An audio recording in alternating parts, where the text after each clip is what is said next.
What's up mga idol? Welcome back sa aking YouTube channel. So, meron tayong bago. So, anong meron tayong bago dito mga idol sa ating crossover El Capitan with module. Ayan, so ni-revise natin. So, hindi na tayo naglagay ng external board. So, kung mapapansin niyo, yung unang release natin ng El Capitan ay meron tayong external board dito.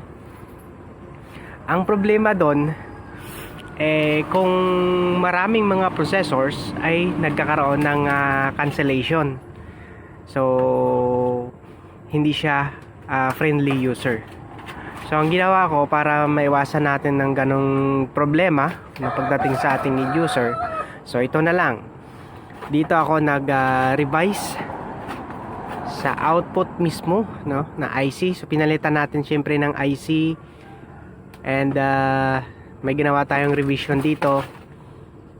Yan, yung mapapansin ninyo, channel 1 tsaka channel 2. So merong naka-epoxy. So para hindi mawala yung El Capitan natin, syempre lagyan natin ng epoxy. Ayan. Okay, so ayan siya. So ito na siya ngayon. So yung use naman ito, yung paggamit, ay channel 1, channel 2. So yung channel 1 ginawa natin dito pang patigas. Ito yung sub, yung channel 2. So susubukan natin. Ayan. So sa ngayon, sub tayo. So mag-gain lang tayo. So ito po yung output nya. Ayan.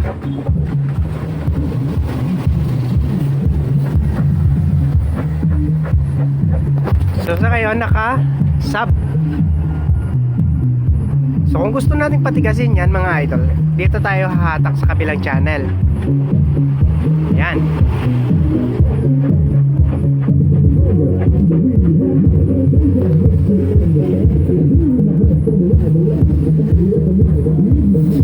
So ayan po yung ano niya, yung magiging function natin dito.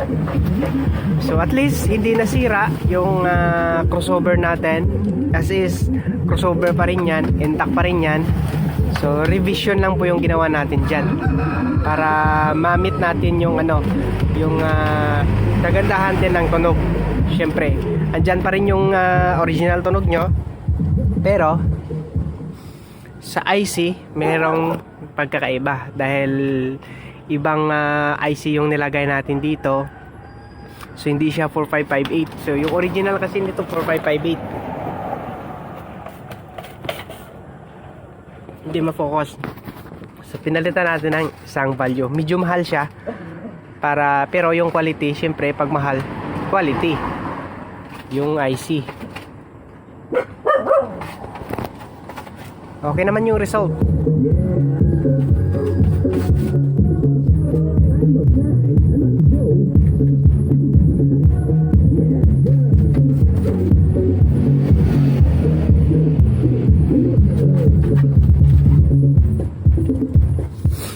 Ito yung gusto ko na sabi kasi parang tama, sentro talaga sa dibdib.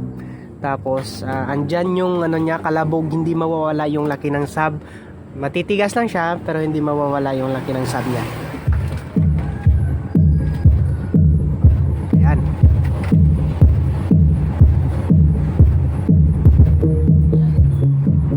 Para at least yung sipa maganda yung sipa. Ayan. So new version module po ito mga idol. So ito na po yung i-release natin. So hindi na tayo magkakabit ng external board dahil yun, babuti yung una kong binenta ay dito lang sa amin sa so nagtesting kami. Sabi niya, sir, parang parang walang puwersa. So ayun, pinuntahan ko, yun pala parang nagka-cancel kasi marami siya mga processors. Meron pa siya mga sa enhancer, ano pa yun, yung mga niya. So ayun, sabi ko ganito na lang, ibahin na lang natin yung style dahil ayun, so na naman natin, na experience naman natin na ganun pala yung kalalabasan nun. So sabi ko sa kanya, ganito na lang yung gagawin natin, magre-revise na lang tayo sa final output ng IC ng crossover. So sabi niya, sige, susubukan natin yan. So ito na siya. So 2 piraso na yung nagawa ko. Ayan. So para at least magiging friendly user.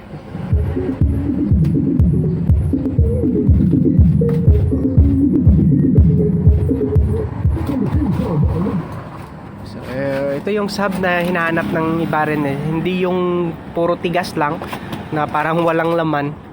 So yung ano kasi yung hanap ng iba ay may laman na matigas rin. Okay.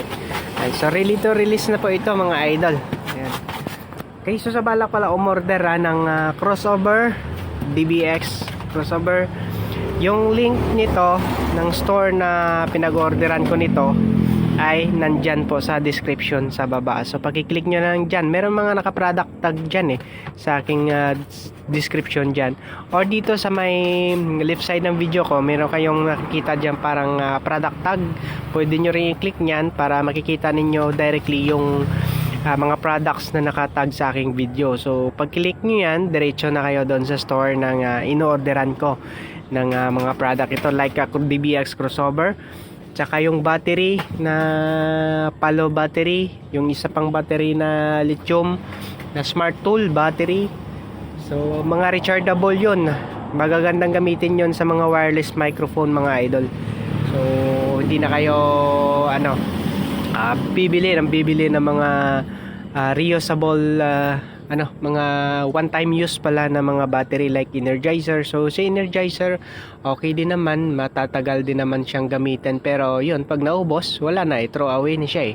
So ito yung mga battery na to, yung mga Smart Tool battery ay rechargeable siya. Ang maganda dito ay very easy to charge, dahil kailangan mo lang ng type C na charger para may charge nyo siya. And syempre yung kagandahan dito, pag naubos yung battery, so recharge nyo lang, pwede nyo na ulit gamitin. Ayan. So okay, so ito mga idol, new version ng El Capitan crossover re-release natin. So tayo siguro, mag promo sale tayo. Check ko lang yung yung quantity nito sa store na binibilhan ko, kung marami pa, kasi pwede tayo mag promo sale November up to December. Mag promo sale tayo, ibabagsak ko yung presyo nito sa 3K. Yan. So sorry na lang doon sa una kong bumili nito kasi hindi nakahabol ng hindi nakaabot ng promo sale. Okay? So ayan. So order na. Ano pang hinahanap niyo mga idol? Hinihintay ninyo? Order na kayo. Yan. So module crossover na hindi minorder yung crossover. Assist crossover pa rin. Ito pa rin yung crossover. So nag-modify lang tayo para mapaganda pa rin yung tunog niya. Mas ma-enhance pa natin ng gusto.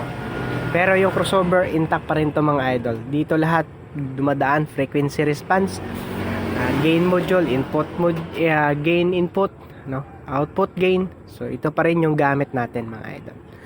Ayan. Okay, so maraming salamat. So umorder dyan, PM na lang po sa aking Facebook account. Meron din tayong link ng Facebook profile ko dyan sa description sa baba. Maraming salamat mga idol.